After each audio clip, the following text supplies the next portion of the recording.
Young almost falls down. Throws to the end zone. Owens! Owens! Owens!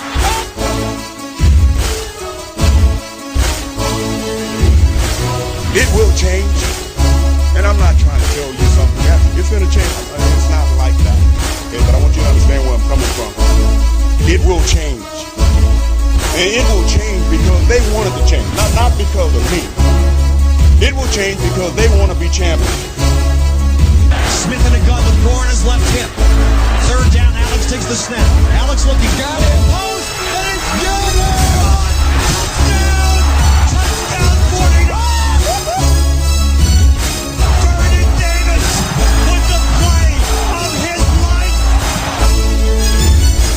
It all comes to this fourth down. 4th and 4 at the San Francisco 10. Ryan in a shotgun. Rodgers to his left. 3 receivers right. Ryan takes the snap. Looking, pressure, throws middle. Broken up, biting. Navarro Bowman. And the 49ers silence the house.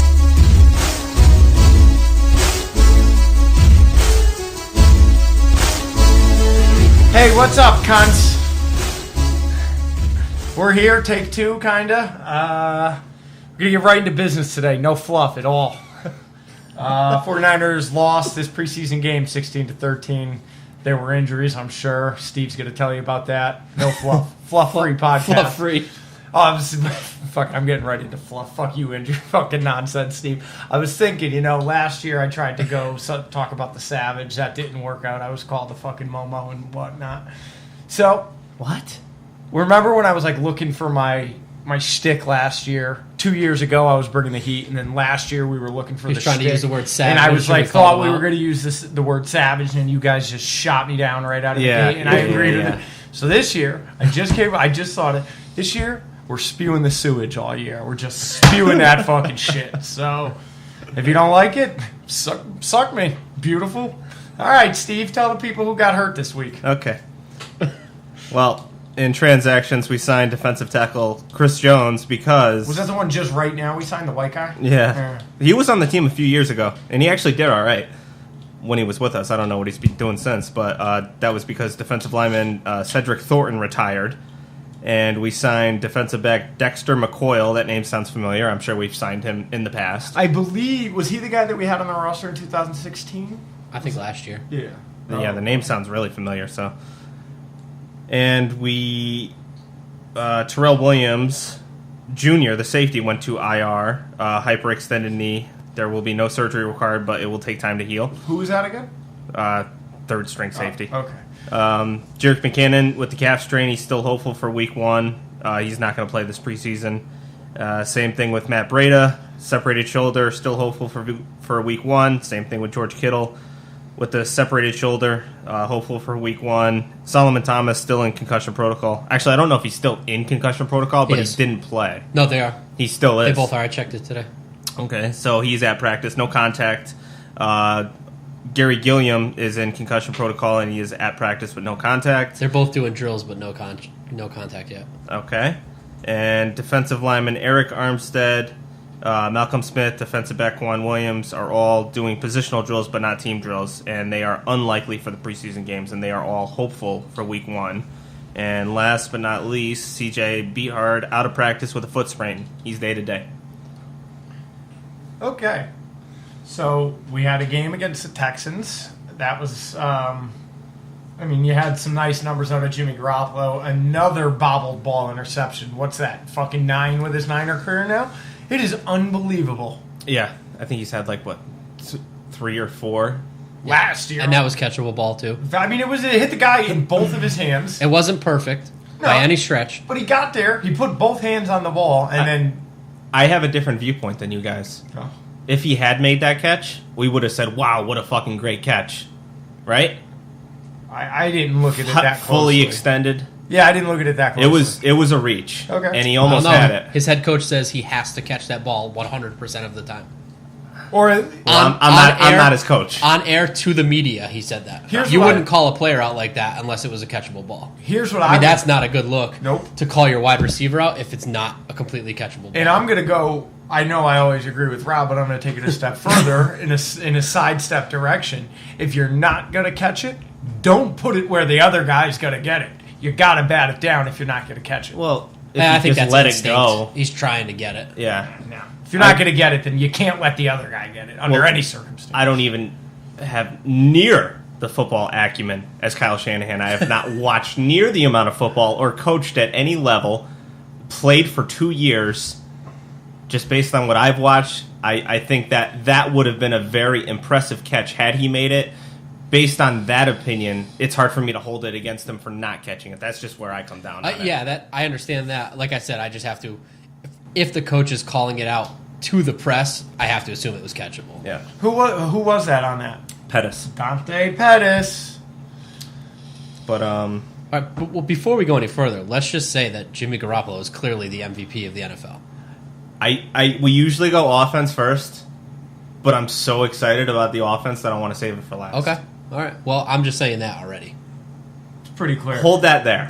I'll say it again later. That's fine. I'll say it 5 more times after you. There was I've been reading a lot of national. This isn't offense or defense. I've been I obviously read any articles you can find 49er related, and I have my internet haunts that I travel to. But on ESPN, they've had a lot of pro Garoppolo stories, like multiple.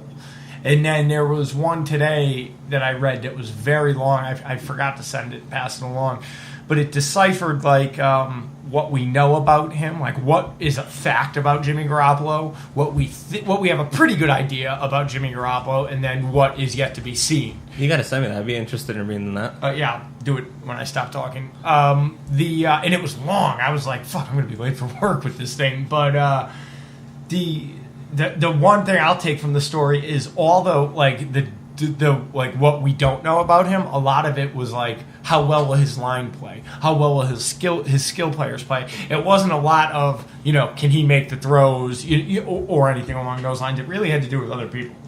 I found at least so. So getting right into the defense. I mean, I was watching that first drive and they just marched right down the field on us and. I watched every single play maybe like 5 times trying to find out who's at fault here. It wasn't really any particular person at fault. It's just what we were playing. We were playing like way off coverage, which the secondary and the linebackers were playing too far off of their guys. I don't know if that was what they were asked to do.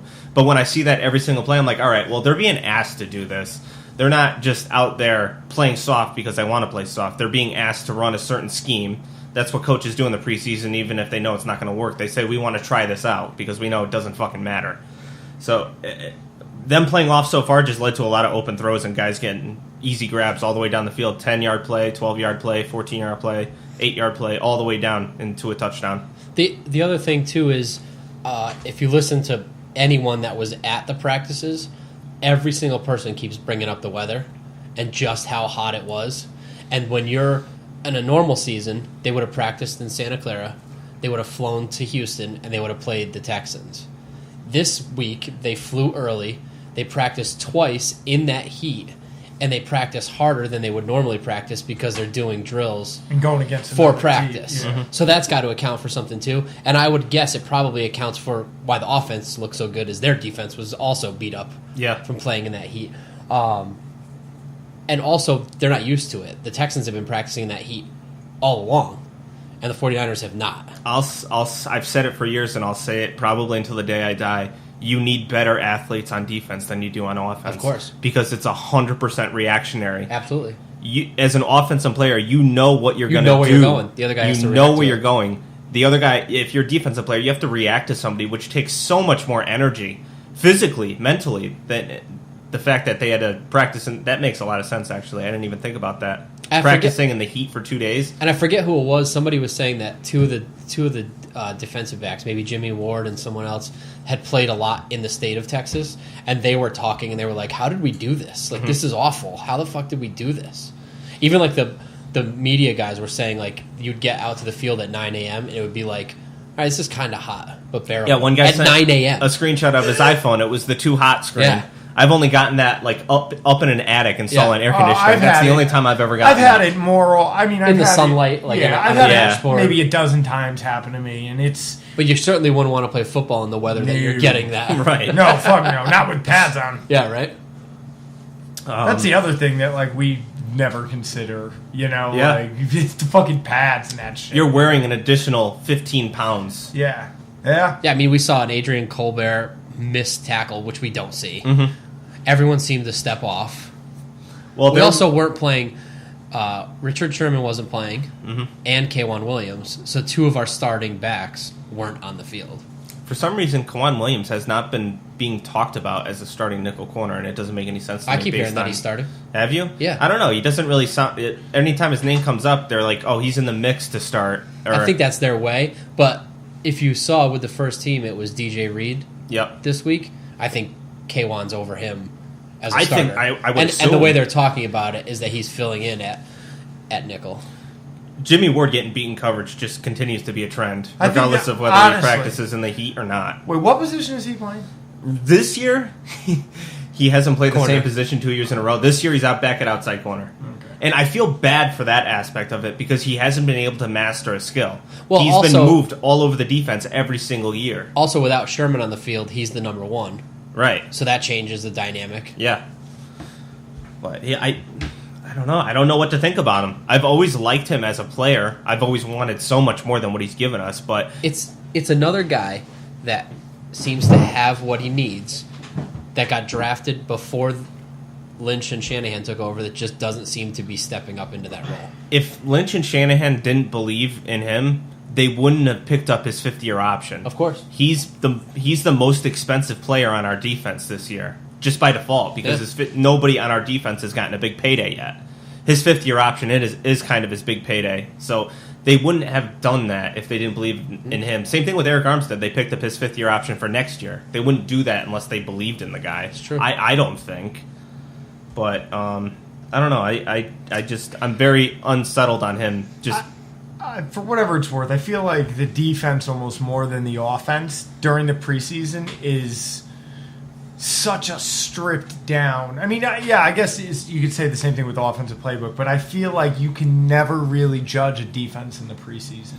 Was it last year where we were like, oh, we're fucked? And then when by the time the regular season got rolling around, they were hitting on all cylinders? yeah, and I last think it year? was the year before where we thought the opposite. Like, oh, this defense is awesome. And Yeah, then exactly. that was the Chip Kelly year where it was the worst ever. I don't. You also have to realize that they've got these 4 games to decide who's going to play in the games that count. Right. So they've got to play the guys that are on the guy that's going to make it doesn't need to play. They know he's going to make it, but they need to know between number 2 and number 3 which one's making this roster. And the only way to do that is to play him and put him in situations. Regardless of that first drive, the second series, there were some great bright spots, starting back with Reuben Foster with amazing back-to-back plays. He had a pass breakup on a tight end coming over the middle, and then on the very next play, he shoots the gap and stuffs the runner for a 2-yard loss. He definitely seems like he's all over the field. He's never going to be that, like, I describe Patrick Willis and Navarro Bowman as magnetic tacklers, which means, like, when you hit their chest, you go nowhere. It's like you're magnetized to Navarro Bowman. You know, you're not going Yeah. anywhere. Foster's kind of like a wrecking ball. You know, he'll fly at you. He'll take your legs out. Yeah. He's just a different kind of player. He also seems like he's a step ahead of everyone. He is. I mean, he seems like he's in on every tackle, or at least right there as it's happening. It's flat out unfair that he can run as fast as he can for as big as he is. Well, should be interesting to see how many games he misses this year. That will be What's the the determining over-under factor. on that, Papa? He's missing 2. You can't count those, or unless you do. You count those? It's not an injury, but it speaks to his inability to get on the All right, goddamn here's field. here's a better question. How many games does he play? How many games does he start? If he leaves halfway through, he started that game. I say he starts at least 12. That was going to be my number 12. At least. I would- but he might leave a couple early. If I'm gambling, I think I would take the under on that. That would be that.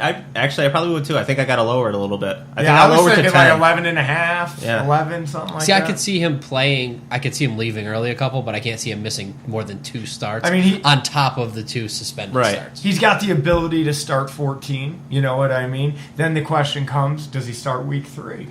You would he's think 100% Oh, starting week there's 3. no There doubt. is not a chance. that There's he's no not one on the starting team week close 3. to making No, it. I mean, like, would they maybe bring him in a ease him in. No way. I don't think so. Okay. He's Not full with go who's week out 3. there and the way they look. Yeah. And I can see him getting hurt with that too, because I mean, it's not like Just fired up. he's just fired up to play. Who's Really week well. 3? Where is it? We are playing Kansas City Where? in Kansas City, Oh boy. I believe. I don't know what that field is like. It's grass, That's right? I don't know Tough why I place know to win. that game off the top of my head. That was known as that was known as like the toughest crowd before Seattle. Did you ever- It still is. Before Seattle was before just Seattle a fucking, built a stadium that made noise.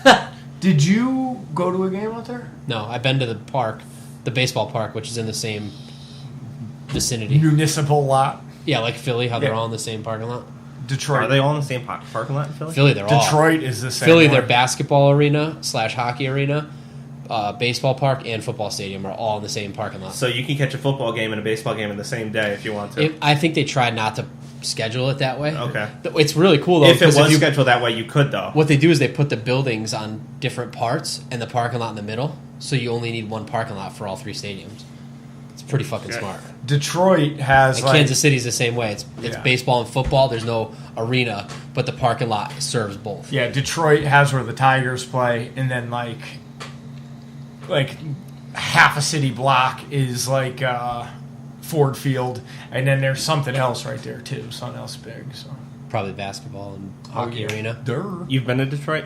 Twice. Is it really as slummy as everybody says it is? Yeah, man. Sad. I could say this.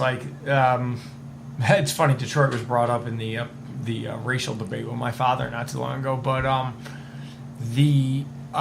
there's a section of Detroit because there were some riots there. I want to say in the 70s or 80s, 80s, and there are neighborhoods that are blown out. They look like Beirut today. Or, I mean, at least last time I was there, and I mean, I don't think anything's been changed. If anything, it's gotten worse. It looks, I mean, it is city block after city block after city block. I'm talking about a dozen this way, a dozen that way of buildings just blown the fuck out, boarded up, fucking whatever, just fucked. I went down to 8 Mile, like where that shit happened. That was just slum city, man. Slum city. And then what's fucking crazy, right? They put the new field, I think it's Ford Field out there, right? That's where the Lions play. Yeah, Ford Field. Beautiful field, man. They have an awesome thing there where you can rent hotel rooms and open up your windows and watch the game from your hotel room. Oh, no shit. It's a really nice hotel. It's not a fucking Holiday Inn, And then, so then you go to a game. You want to go out afterwards, right? You can't find anything to eat in that fucking city for. I almost got shot getting a hot dog. I'm going to put it at that. So then they have this one whole other thing that just fucks everything up. It's called Greek Town down there, and it's a bunch of like crooked Greek casinos. Like it's like, again, like a huge city area with all these fucked up crooked casinos that nobody ever wins in, all ran by like the Greek mafia. It's wild. But yeah, Detroit's a pretty fucking shitty place. I went in 1999 to 2000 New Year's Eve to see Metallica, Kid Rock, Seven Dust, and Ted Nugent. Like that was the That's his home. yeah. That's Ted Nugent's And stopping Kid ground. Rock, Motor City Madman. So that was Y2K. That was everybody thought the world was gonna end, and then I was 10 years old listening to Kid Rock. and then I went again in 2004 or 5 when UConn made the bowl game. I went to that to see Orlowski. He was the quarterback of UConn. Oh at the yeah, time. you said it was some big winter storm or something. It was just Detroit in the winter. Yeah. Just fucking cold and snow. But yeah, fuck Detroit. Yeah, we got there. Foster, Week 3, Kansas City, facing Kareem Hunt, who led the NFL in rushing last year. So I think it's kind of fitting. I guess the real question is who's going to play opposite Ruben? Because the whole plan all along has been Malcolm Smith, and It has been Malcolm Smith, but I mean, Fred Warner might be there. I watched Fred Warner this game, and you guys had, I think I've gone on about what I think about Fred Warner as a player, but my biggest concern with him was always his form tackling and physicality, because he's kind of like a tall, rangy guy who's really good in coverage, and it's exactly what you want in today's game, but can he get the best ball carriers in the world down? And he wasn't facing the best ball carriers in the world, but I saw way better form tackling than I saw in any of his college tapes, so that was very... And he would play the mic, Yeah, he would play the mic. which is on the field for every down. Well, with Bowman and Willis, they kind of interchanged. It was whoever was but better I in think coverage. in this defense, the mic is out 100% of the time. It wouldn't surprise me with Foster's and Fred Warner's coverage abilities if neither of them come off in the field on third down. Both of them together might be a better option than having your nickel corner out there.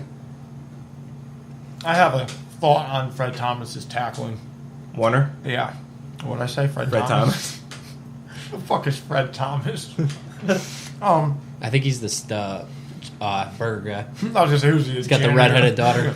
That's Frank. No, that was a baseball player. It's Dave. It's definitely Dave. Maybe when he was in college, he was the. I feel like this is going to be a good one. Hold on to this. No. He was the dominant guy on the field. You know what I mean? He could probably just hit somebody and they'd fall down. He didn't have to properly wrap them up. You know what I mean? I think the abilities are probably there, but I think he probably didn't have to be as proper in college. I think he can get it, but I think he knows that. It may also be the rule change. He might be trying to change the way he tackles and not doing well at adjusting. The way he tackled in college was kind of, I'm going to hug you, and we're both going to go down to the ground. Okay, so that doesn't change for this rule then. Instead of, driving with your shoulder or actually, driving someone backwards, making sure they gain no extra yards, he always let the ball carrier get another yard or two, just letting him fall forward. Mm-hmm. So that was just what I saw, and that was the opposite of what I saw in this game. So it was very much arrows up for me because that was my only concern for him. Arrows up, Bob. Stock up. Stock up, says Jim Kramer. Looks like DJ Reed's got a spot on this defense, huh? DJ Reed is the same guy that I watched on College Tape last spring. He plays way bigger and way more aggressive than his size indicates. And he plays both. He plays everything. What position? He played nickel corner with the ones this week. Yeah. And he played safety with the twos. Yep. Okay. And when we drafted him, they claimed he could play outside corner. I'm not going to doubt him, but I still don't think that's his best position. He's either he's a nickel corner, I think. Yeah. Whether he takes Kwan Williams' job or not, I don't know. That remains to be seen, but I think he's definitely got a future here. Well, speaking of the corner position, what do you think about that article I sent along today? Or that little quip about Eric Reed? Did you listen to that? No. Did anyone listen to the actual? That's total bullshit. That's totally the media making something out of absolutely nothing. That's great. I love that there was a headline about it. They asked, the way that they asked him was something about you had said back something about Eric Reed, and he said, I said this when free agency started, that I would be open to taking Eric Reed as a backup on league minimum. And I would say that about any veteran in the NFL that's a good football player. Unfortunately, I don't think Eric Reed... He didn't even say unfortunately. He goes, I don't think that's what Eric Reed wants to do. And on our team, we've had to make a tough decision, and we decided that it's Shaquaski Tartt. So if he was on this roster, he would be a backup. And I don't think that's what he wants to do. Yeah. It was basically I praising remember him saying that. He's better than a backup. Yeah, it's We're funny. not paying Eric Reed money for a backup. We would pay league minimum for a backup. That's basically what he said. Yeah. It was total bullshit. They just grabbed the middle of the clip. Yeah, that's... It definitely was an article to get Eric Reed mad and to make headlines. It was nothing. I believe Cincinnati... No, I don't even know what team it was. It was a team that was rumored to be interested in Eric Reed, just lost to safety. So I'm surprised that I haven't heard his name being... Is that the team that he called out, though? Was it Cincinnati? It might be. Because if it's Cincinnati, then They're that's off never the going table. to. Yeah, he called them. I think that's the GM that he called out or something. Yeah. But anyway, staying in the secondary, Witherspoon with more bright spots than bad spots again. And I mean, he just looks way more confident playing the ball in the air and in run support. So, I mean, I think a year in the NFL weight room has done wonders for him. I think the past few months hanging out with Richard Sherman has done wonders for him. So, we have a start. If, let's say, worst case scenario, Richard Sherman just isn't the same guy. He doesn't ever return to the field to the same guy he used to be, or he doesn't return at all. I'm confident with Okello as our number one. I don't think he's top 10. I don't think he's top 15, but I'm comfortable with him being our number one corner. I think it's going to take Sherman some time to get up to speed. Sure, even when he comes back, it's going to take time. Sure. Well, he'll be here week 1, yeah? They're expecting it. Yeah. Sherman? Yeah. He's playing this week. Is that confirmed? Yeah. Oh, okay. Yeah, he came out today and said he's playing. Awesome. He said barring any major setback or something else. Sheldon Day showing up again with a nice stop on the quarterback. The quarterback had about 10 yards of daylight ahead of him, and Day kicked it up in extra gear and was able to get his ankles. So he shows up every single time we watch him play. He just isn't able to crack the depth chart because of Buckner. There's not a backup, like he can't move to another position, play two, kind of be a universal backup type. Well, he played more this game because Solomon Thomas didn't play, so that definitely got him some more playing time. But, I mean, if Eric Armstead's out for the year, which he's not supposed to be, but it wouldn't surprise me knowing his track record, then I think Sheldon Day will step in just fine. So, sorry, back to Sherman real quick. I mean, we're not even a year from his injury date. No, not yet. I think it happened in like week 7 or 8. It was the first week in November. Friday, November 10th, they were reporting on it. So it was early November. And going back to Crabtree, when he tore his Achilles... It was a whole other year before he was Crabtree again. Well, I'm trying to remember of when he got back on the field. He tore it in, I think it was May. And he got back... He didn't get back on the field until, like, November. October. Yeah, it was October, November. Yeah, so... I mean, Sherman's definitely ahead of that schedule. And then even when he did get back on the field, he didn't look the same until the next year. Yes, the next year. No, he didn't look the same until he got with the Raiders. It took him a whole year and a half to get back to the old guy. But you could see his progression. You know, he came back to 1 year, and then the following year he had better speed. Yeah. And you know, the start and the stop was there again. But Did you know that there's never been a success story for a running back that tore his Achilles coming back? Not a single one. Crabtree did it at receiver, and I think there's a couple of other players at other positions. But running back, never a success story. You ever see the video of Kobe? Yeah, where he shoots the free throws with the torn Achilles. But when he tried to roll it out? No, I didn't. It was because you know what he's doing. It's so hard to watch. I guess when the Achilles tears, it coils up. Rolls up. And he's on the court trying to push it down his leg. And knowing what he's doing, you're like, Yeah. I listened to a podcast with the Lakers owner, okay. Jeannie Buss, Yeah. who was in Playboy, by the way, which is kind of awesome. That an NBA basketball team's owner was in Playboy. Yeah, I think that fly in the How NFL. great is that? Yeah. But the person asked her something about Kobe, like, has he talked to you about coming back now that you have LeBron? And she goes, Kobe Bryant can come back and do whatever he wants for this organization, whenever he wants, however he wants. Yeah. That's pretty great. She also, not only does she own the Lakers, not only was she in Playboy, she also dated Phil Jackson for I knew that. ever. Yeah, No yeah, shit. yeah, How yeah. weird is I that did to know date that, the yeah. coach of the team? Yeah. It was weird because her father did not like. Yeah, the father he owned the was team. dead against She dated that. the coach. I believe. Then he died, left the team to the kids with her in charge. So she's running the team with her and the boyfriend. coach. That's boyfriend. a very strange dynamic. and like long-term boyfriend. But I was never a Kobe guy, and then he retired, and there were 2 movies made on him. One was called Kobe Bryant's Muse that he may have made himself, and another one was just documented. I was blown away. That guy is a fucking hardcore, insane competitor. I always hated him, and I thought he was an arrogant cunt. I would pick him number 1 like, if I was making... Kobe Bryant has Joe Newt written all over him. Even though he's a raper? That was a money grab. I don't know. I don't know. That was a money grab. But what's great about that is that you could have the argument, did he have a better career as number 24 and number 8? That's a legitimate argument. Yeah, it's so crazy the amount of points scored was nearly the it's same. pretty identical. Oh, yeah, it's very insane. The other thing is the other great Kobe Bryant moment was when the guy faked the ball at him and he didn't flinch.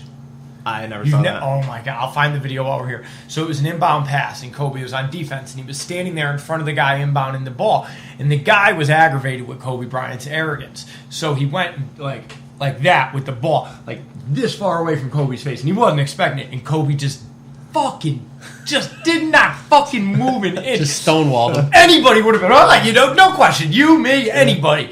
Kobe just, I'll find it right now. It's phenomenal. By the way, the Bengals definitely were the team. That lost the safety? No, that Eric Reed had a problem with. Oh, yeah, no, I knew that. Yeah, I'm yeah, trying yeah. to think, who was it that just lost the safety? Because I remember getting that alert. And it was the I was owner like, of all people. Titans. Yeah. Yeah, they Because lost then they the signed safety. the other guy because Eric Reed's airplane got stuck. No. Something has happened since then. Oh, okay. I remember that story, though. Unreal. Nose tackle, DJ Reed. DJ Jones. DJ Jones. DJ Reed is the nickel corner. DJ Jones had a massive game.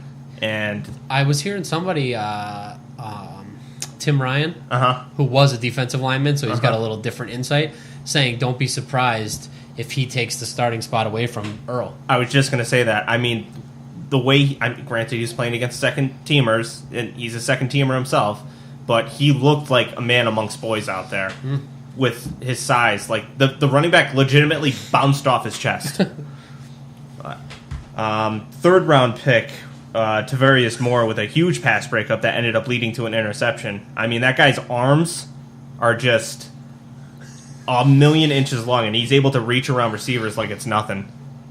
He could be like 3 feet away from the receiver and able to make up ground just because of his arm length. Got that wingspan.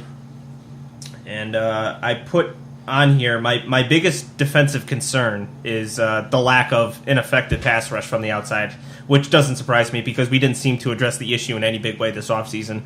I had hoped to see more from Jeremy Atauchu, the edge rusher that we got from More San than a Diego. 15-yard penalty that's completely bogus. Yeah. That was a fucking whack I penalty. like him as a person. I like his story. I just don't think he's going to get it done. It doesn't seem like he is. I mean, I've watched him the past 2 weeks, and it's just like I'm watching Eli Harold right now. Do you listen to the KNBR podcast still? Yeah, all the time. So I think it was Tim Ryan again, and whoever one of the hosts said, "I want to know what's up with Eli Harold and who's the other outside linebacker? Cassius Marsh, Cassius, Jeremy Atauchu, Peter T. no, I can't remember. But he said, I want to know what's up with them, and then he said, Eli Harold hasn't made a tackle in years. Tim Ryan said that? No, one of the hosts, and Tim Ryan was like, "Come on," and he's like, "All right, that was a lie." He said in years. Wow. The guy has never made one play that made me say, wow. And actually, Tim Ryan said, I talked to him, and I've said this to him, that's the only reason I want to say this, because I said it to his face, is he thinks too much, and he gets juked by everything. He falls for everything. He falls for the cheese every time. And he needs to stop thinking so much and let it fly, which is what you've said a million times, that he falls for every... No, that was Solomon, actually. Solomon. No, I just stopped watching Eli Harold because he doesn't excite me. I mean, when I go back and watch our team, I tend to zero in subconsciously on the players that I know are good. So Are you curious about some of his career stats? Who? Eli Harold? Sure.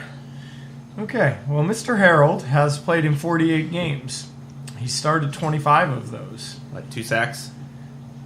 He's got 1 pass defended, 1 forced fumble, 2 fumble recoveries. With 27 yards of return game, 5 total sacks, 57 total tackles, 27 assists. So he's pretty much averaging A sack and a half a year. A a sack and a half for a full season, Sack and a third. and a tackle and a half a game. I mean, come on. There's just no spot on this team for you, even though that we don't have any other guys. I'd rather keep Peter T over him. Yeah, I Steve, after looking at those stats, I'm going to have to agree with you. Yeah. He was supposed to be better. He was the 3rd-round pick. Yeah. I expect a hell of a lot more of the 3rd-round pick than what he's given us, but... Anyway, moving on. We're on to brighter pastures. Anybody got anything else on the defense? Yeah, why don't we get Khalil Mack? I would love to get Khalil Mack. The Raiders are not trading Khalil Mack. I said the Jets just reached out. The Raiders are not trading Khalil Mack. Oh, someone said that the... If the Raiders trade Khalil Mack, what they're going to want is going to make it not worth getting Khalil Mack. Someone said that the Raiders, although they have the cap room to afford him, that they need the money on hand to cover the signing bonus. And they think that that's what the holdup is right now, because the Raiders don't have, although they have cap room, quote-unquote cap room, they don't have the money to just go, here you go, in your signing bonus. Find that hard to believe.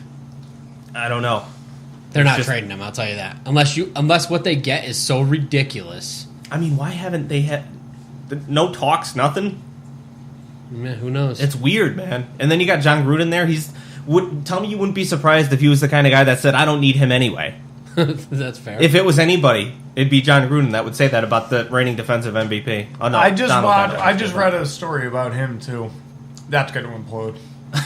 No it question. seems like it's heading that way, and I have been like the whole time he was in the booth, I was like, man, I would love to have John Gruden as my head coach. That way. The dick sucking that's going on between him and the quarterback is gonna fucking fall apart. Mark my words.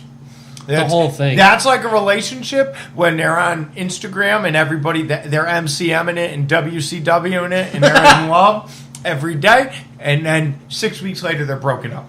Well, and to me, Gruden is a hothead. Yeah, Gruden, it's only a matter of time. It's not always constructive with him. Like, he's going to fly off the handle and Yes. just snap. And that is never a good relationship. And that's what I love about Shanahan. Even when you could tell he's at the end of his rope, he keeps his composure and professionalism and handles it in a way that's fact-based and is what it is and doesn't get emotional about stuff. All right. Well, Steve, you want to get your dick hard here, guy? I do, but looking at our time, the amount of stuff I actually have on the offense, plus I got some special team stuff here, we could hammer out the special teams and maybe save the offense for the next episode. Save the Works best for me, last. guy. Special teams real quick. I got a question about special teams, so you go and then I'll ask my question. Maybe you'll answer it here. On our first kickoff, Kwaski Tart completely stonewalled this guy. I mean, I don't even know who it was, but that was that. Dante Pettis jukes about 4 tacklers on a punt return. He only got about 10 yards, but they were hard fought 10 yards.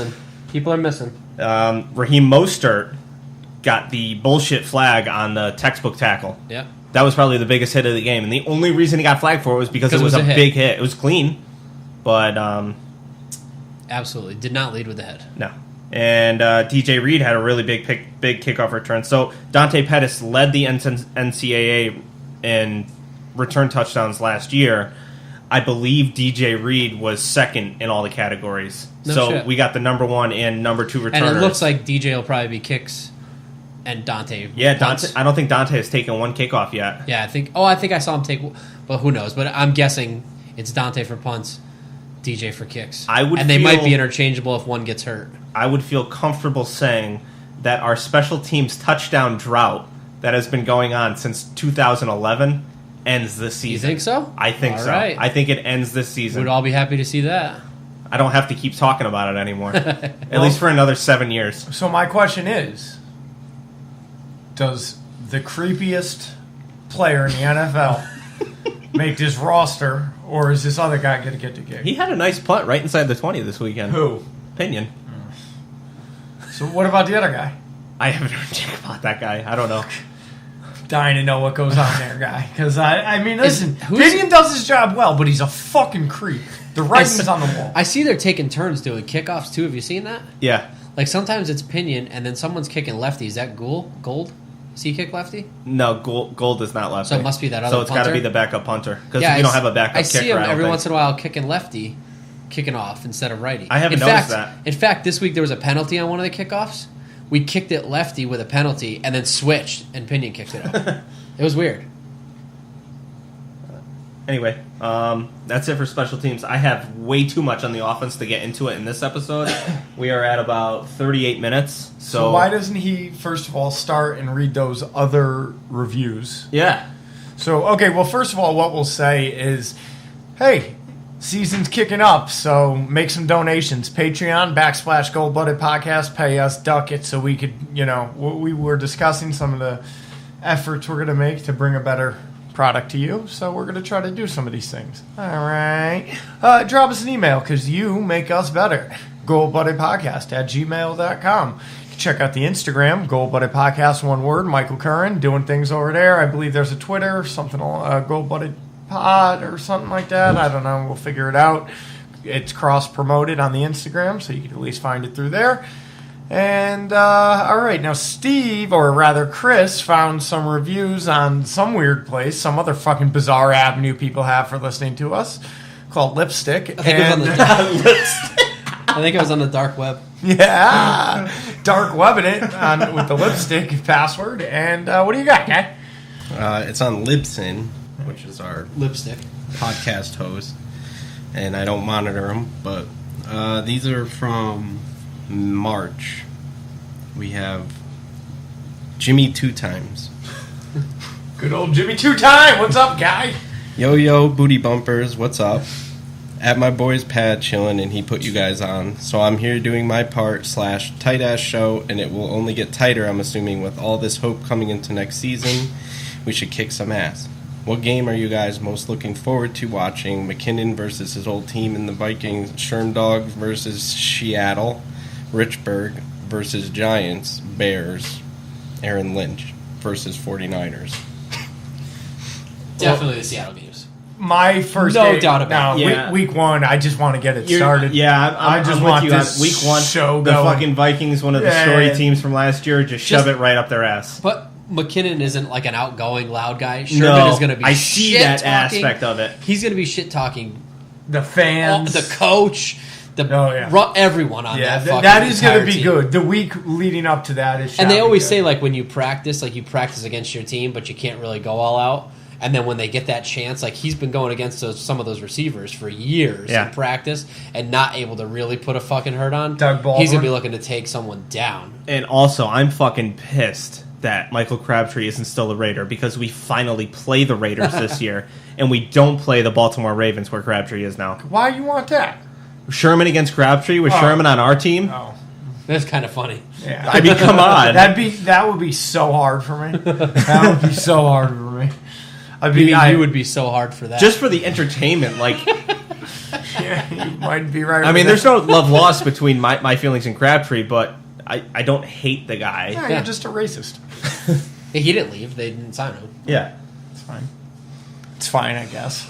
He did shit talk Cap quite a bit after he left, though. I don't give a fuck about anyone that's not wearing red and gold, Yeah. except Frank Gore. Except Frank Gore, yeah. He's one of the major exceptions. And when he plays the 49ers, I still don't want him to get a Are lot they of yards. playing? No, we No. don't play those. But I don't want him to get yards if he does.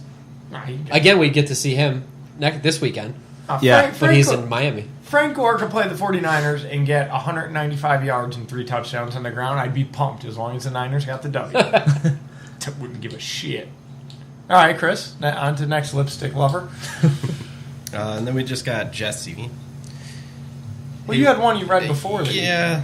I mean, all right. Bobby says, please don't keep us waiting too long for another podcast, you fuckers. Well, that's it. What's his name? Bobby. You didn't read the Boucher. rest. We want more. We Yeah, want well, we got to shout out Bobby Boucher. We What the are fuck? weekly now, from here until the end. Until we die Yeah.